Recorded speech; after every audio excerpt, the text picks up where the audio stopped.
Bon, ça fait un moment que j'ai dit que j'allais tourner cette petite vidéo sur le système immunitaire du coup, parce qu'il y a un truc qui me rend dingue, c'est qu'en ce moment, je regarde un peu le journal télévisé, pas par choix, et je me rends compte qu'on parle énormément de gel hydroalcoolique, de distance de sécurité, de masques, de toutes les solutions extérieures qui permettraient de réduire la contagion. Moi, je considère que la contagion, elle est un peu inévitable, et que le seul facteur sur lequel on a vraiment le contrôle et dont on parle jamais, c'est le système immunitaire. Le système immunitaire, c'est quand même la barrière principale qui nous protège des virus, des bactéries, de plein de corps étrangers, de toxines, de parasites. Et on en a tous un, on devrait tous en prendre soin, parce que c'est le seul truc qu'on contrôle, c'est le seul truc sur lequel on peut vraiment agir individuellement. Et on n'en parle jamais à la télé. Je trouve ça incroyable. Donc dans cette vidéo, je vais vous donner pas mal de leviers sur lesquels vous pouvez agir pour renforcer votre système immunitaire, pour renforcer votre barrière. Mais avant ça, je vais juste revenir sur quelque chose pour bien distinguer deux choses.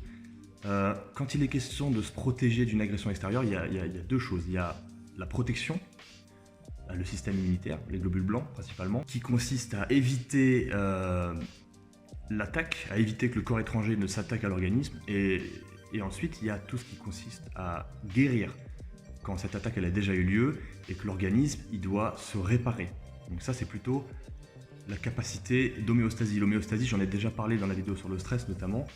L'homéostasie, c'est cette capacité qu'a tout système, et là on considère le corps humain comme un système, cette capacité qu'a tout système à revenir à l'équilibre quand il est perturbé. Le corps humain, quand vous avez une blessure, son équilibre est perturbé. L'homéostasie, c'est cette capacité d'auto-guérison qu'a le corps humain, cette capacité à revenir à un état d'équilibre. Et ça, c'est quelque chose qui est mis à mal par toutes les agressions extérieures, que ce soit, comme je l'ai dit, les bactéries, les virus, les corps étrangers, tout ce qui est parasites, etc. etc. Donc une fois que ça c'est dit, on comprend bien que ce qu'il faut chercher à faire, c'est à la fois de renforcer l'immunité, la capacité à se protéger de l'agression, et la capacité qu'a le corps à s'auto-guérir, et donc à avoir plus d'énergie disponible au service de cette capacité-là. Et pour, du coup, cultiver cette énergie-là, pour avoir plus d'énergie, il y a plein de leviers sur lesquels on peut agir. Donc en tout premier lieu, je pense qu'il faut citer le sommeil. Ça paraît tellement évident que beaucoup l'ont un peu oublié, j'ai l'impression, mais un sommeil réparateur, une bonne nuit de 8 heures, c'est l'arme numéro 1 pour se protéger des agressions extérieures, pour se protéger des maladies. J'ai l'impression que c'est un peu en train de devenir une mode de dire que le sommeil c'est pas si important, que tout est dans la tête et qu'on peut dormir 6 heures tant qu'on se couche le soir en étant persuadé qu'on va se réveiller en pleine forme, tout va bien. Pour moi ça c'est une énorme connerie, d'ailleurs c'est ce qui est mis en avant dans le bouquin Miracle Morning. Je suis sûr que beaucoup de gens qui vont voir cette vidéo connaissent ce livre, je l'ai lu, il y a plein de choses intéressantes, mais alors ça c'est une énorme connerie.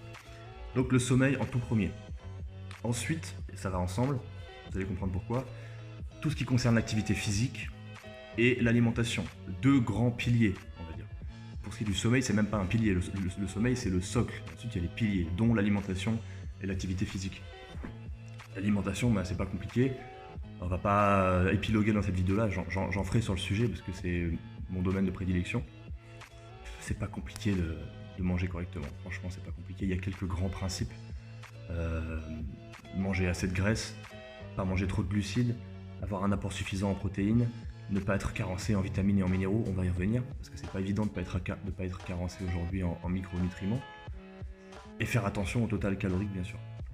Et l'activité physique, ça non plus, rien de nouveau, il faut faire du sport régulièrement, que ce soit des efforts cardiovasculaires, des sports d'endurance, ou des sports de force. Les deux sont intéressants. Et le point commun donc, entre l'alimentation et l'activité physique, c'est le microbiote. Il a été prouvé, ça a été étudié en long et en large ces 10-15 dernières années, c'est assez récent, que le fait d'avoir un microbiote sain, donc une flore intestinale saine, est quelque chose de primordial pour avoir un système immunitaire efficace. Et on a tendance à l'oublier aussi parce que c'est pas forcément intuitif, on n'y pense pas forcément. Ensuite, un gros sujet aussi, c'est d'avoir une routine de gestion du stress. Parce que les mécanismes du stress, quand ils sont activés en permanence, comme c'est le cas souvent aujourd'hui, ça va réduire les défenses immunitaires, notamment à cause du cortisol, qui est une des hormones générées par les états de stress. Ça aussi, j'ai fait une longue vidéo sur le sujet, c'était d'ailleurs la première vraie vidéo de la chaîne. Et je vais également revenir là-dessus en fin de vidéo pour vous annoncer quelque chose d'intéressant.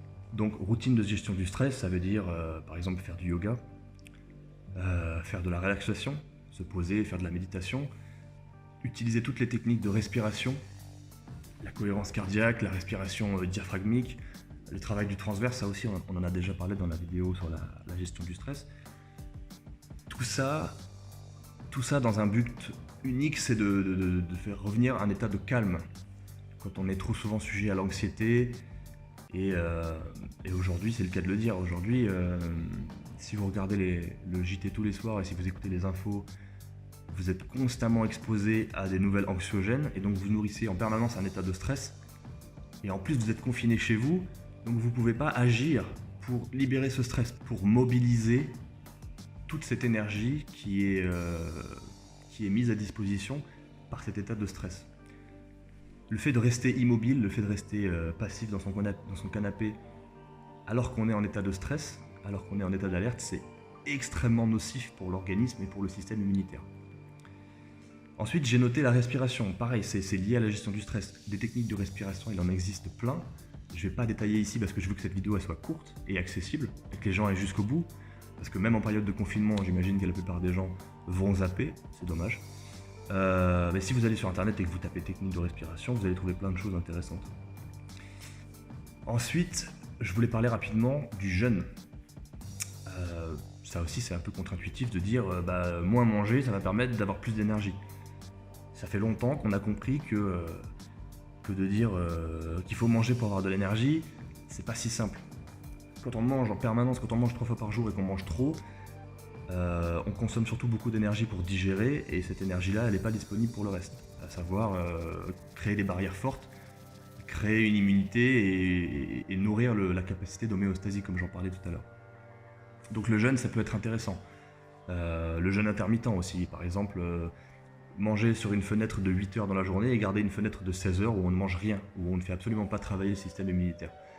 Ça, pareil, il y a énormément de documentation scientifique sur le sujet.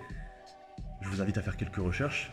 Vous allez voir que je crois qu'il n'y a rien de plus efficace pour booster les défenses immunitaires, si ce n'est un bon sommeil. Voilà, je pense que j'ai fait à peu près le tour pour tout ce qui concerne ce qui vient de l'intérieur. Tout ce que vous pouvez mettre en place qui ne soit pas des aides extérieures. Je vais quand même citer quelques aides extérieures justement. La première, ça va être la douche froide. Ça, c'est un truc qui est extrêmement à la mode en ce moment. Il y a plein de vidéos sur YouTube qui en parlent. Et c'est pas pour rien. La douche froide, c'est quelque chose. L'exposition au froid, l'exposition à un stress en fait. Un stress qui est choisi, qui est ponctuel, c'est très efficace pour renforcer l'organisme et donc renforcer le système immunitaire. À tester, moi je l'ai adopté, ça me fait énormément de bien et je connais plein de gens qui l'ont adopté aussi et tous les retours que j'ai sont unanimes. Et non seulement ça renforce, mais ça donne une énergie folle. C'est-à-dire que si vous vous levez le matin, que vous avez un peu la tête dans le cul et que vous prenez une douche froide, vous allez sentir la différence, avant même de boire un café. Parfois vous ressentirez même plus l'envie de boire un café tellement vous aurez de l'énergie juste à avoir pris une douche froide. Et les deux dernières choses, c'est en tout premier lieu les compléments alimentaires. Parce que je considère qu'aujourd'hui, même quand on mange bien, même quand on mange que du bio, on peut facilement être carencé parce que y a plein d'aliments qui poussent sur des sols pauvres et que les minéraux, les vitamines et les minéraux, ils viennent pas de nulle part. Ils n'apparaissent pas comme ça par magie dans la plante, il faut bien que la plante les puise quelque part. Donc aujourd'hui, les fruits et légumes non bio, on sait que c'est une catastrophe, qui sont très très pauvres en micronutriments par rapport à ceux de nos grands-parents, mais même les fruits et légumes bio, c'est pas terrible. Le mieux, ce serait de cultiver soi-même ses propres légumes, ses propres fruits et légumes bio sur un sol riche qui n'a pas été cultivé à répétition et surcultivé ces 50 dernières années. Donc c'est pour ça que je considère que les compléments alimentaires sont d'une aide précieuse. Et d'ailleurs, faut pas acheter n'importe quoi. Faut pas acheter les compléments de chez MyProtein ou ces trucs-là qui sont vraiment de la merde. Il y a quelques produits chez MyProtein qui sont très bien, mais pas les multivitamines. Et pour ça, je peux vous conseiller d'aller voir ce que raconte Julien Vénesson. Julien Vénesson, c'est un expert français, un journaliste indépendant, qui écrit des articles passionnants sur la nutrition, sur la santé, et qui qui a même créé son propre laboratoire où il conçoit et il vend ses propres compléments alimentaires qui sont de très grande qualité. Donc certes, ils sont plus chers, mais c'est un investissement. L'argent que vous allez dépenser dans ces compléments-là, c'est autant d'argent économisé en dépenses de santé en moins. Donc finalement, on s'y retrouve. Faut voir ce genre de choses comme un investissement, selon moi. Et la dernière chose, comme aide extérieure, c'est les plantes. Certaines plantes qui sont réputées pour augmenter les défenses immunitaires, soutenir sa défense immunitaire, qui sont antiparasites, antibiotiques, etc. Donc je vais citer l'ail, la sauge par exemple, ou même le gingembre. Pareil, je ne vais pas épiloguer. Si vous êtes curieux, si vous avez vraiment envie d'améliorer votre hygiène de vie et d'améliorer votre système immunitaire, je sais que vous allez faire les recherches par vous-même. Je ne vais pas m'amuser à faire 20 minutes de vidéo en plus pour détailler tous les bienfaits de ces plantes. Voilà, il n'y a pas besoin d'en dire beaucoup plus. Je voulais juste faire un petit tour d'horizon rapide. À vous de faire vos propres expériences, vos propres expérimentations derrière.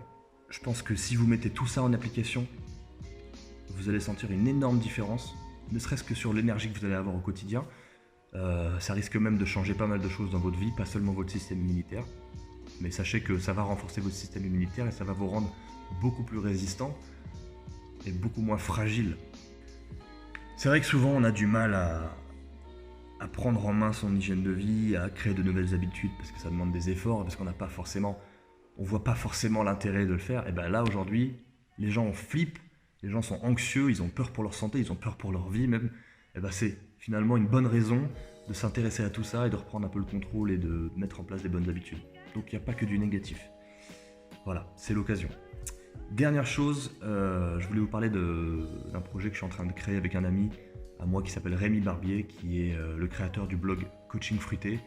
Je vous mettrai un lien dans la description, il produit du contenu de très grande qualité. C'est un très bon vulgarisateur santé, et c'est très intéressant ce qu'il raconte. Et donc on a décidé de s'associer tous les deux pour créer une activité autour de la gestion du stress, de se focaliser là-dessus, parce qu'on considère tous les deux que c'est un peu la clé de voûte de toute démarche de santé, de toute démarche qui vise à retrouver la santé et plus de vitalité. Vraiment, le point commun à plein de choses, c'est la gestion du stress, sous toutes ses formes. Et donc, on a lancé ça il y a très peu de temps. On a créé une page Instagram, on a créé un compte sur LinkedIn. Je vais vous mettre les liens dans la description, pareil. C'en est tout pour cette vidéo. Si vous pouviez mettre un petit like, ça m'aiderait, ça me soutient, ça me permet de gagner en visibilité. Si ça vous a plu, bien sûr. Si vous n'avez pas aimé, vous mettez un dislike. Finalement, l'algorithme, ça marche aussi. Un dislike, c'est très bien pour l'algorithme, donc moi, je prends. Et surtout, n'hésitez pas à partager ça avec les gens de votre entourage à qui ça pourrait profiter. De toute façon, ça concerne tout le monde, plus que jamais. Donc, ce serait bénéfique pour n'importe qui, je pense. Voilà. Sur ce, je vous dis à très bientôt et je vous souhaite une bonne fin de confinement.